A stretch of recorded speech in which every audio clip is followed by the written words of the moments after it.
Mon vaginisme est arrivé à l'âge de mes 18 ans. J'ai eu un vaginisme secondaire à la suite de pénétrations qui étaient de plus en plus douloureuses. Au début, je ne comprenais pas ce qui se passait. Je sentais que j'avais mal lors des rapports, mais je ne comprenais pas pourquoi. Puis j'ai fait appel aux services médicaux tels que des gynécologues ou des sexologues qui ont été vraiment incompétents pour moi. L'une ne comprenait pas et me disait que c'était dans ma tête, qu'il fallait simplement me détendre. Suite à un rendez-vous chez une gynécologue, je lui ai expliqué que j'avais des rapports douloureux. Elle m'a examiné avec un spéculum inséré très brusquement et m'a dit qu'il n'y avait pas de souci physique, que j'avais simplement à essayer avec un autre partenaire. Ce manque de professionnalisme et d'aide auprès de l'équipe médicale m'a conforté dans mon désarroi qu'aucun de mes proches ne comprenait. J'ai donc essayé de trouver des réponses toute seule en tapant sur Google mes symptômes. Puis, au bout de quelque temps, j'ai compris que j'étais atteinte de vaginisme secondaire et que surtout, c'était guérissable. Au début de mon vaginisme, c'était vraiment une torture. Je ne comprenais pas et je n'acceptais pas ce qui se passait.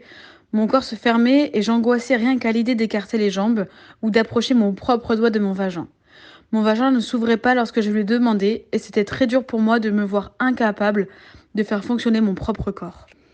Pour m'aider à guérir, j'ai essayé de voir plusieurs gynécologues, une sexologue, une thérapeute. Le fait d'arriver à la conclusion que j'avais un vaginisme m'a pris un an entier, à comprendre que ce n'était pas un problème physique, mais surtout un blocage mental. Mon vaginisme a duré 5 ans. À partir du moment où j'ai commencé à avoir des douleurs et de l'anxiété, à avoir une pénétration qui avant était tout à fait banale, jusqu'au moment où j'ai réussi à débloquer mon vagin complètement en étant pénétrée par un pénis sans douleur et je dirais même en prenant du plaisir.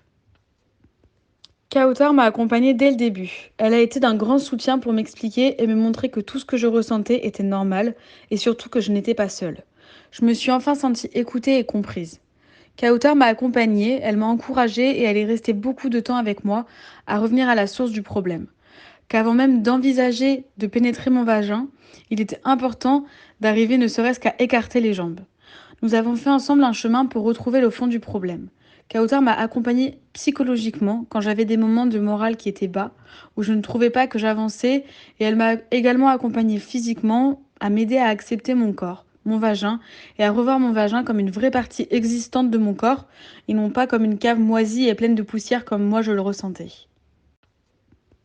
Kautar m'a accompagnée dès le début. Elle a été d'un grand soutien pour m'expliquer et me montrer que tout ce que je ressentais était normal et surtout que je n'étais pas seule.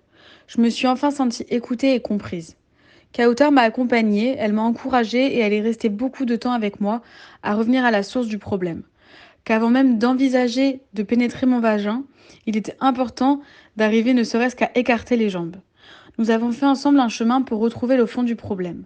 Kautar m'a accompagnée psychologiquement quand j'avais des moments de morale qui étaient bas, où je ne trouvais pas que j'avançais, et elle m'a également accompagnée physiquement à m'aider à accepter mon corps, mon vagin, et à revoir mon vagin comme une vraie partie existante de mon corps, et non pas comme une cave moisie et pleine de poussière comme moi je le ressentais.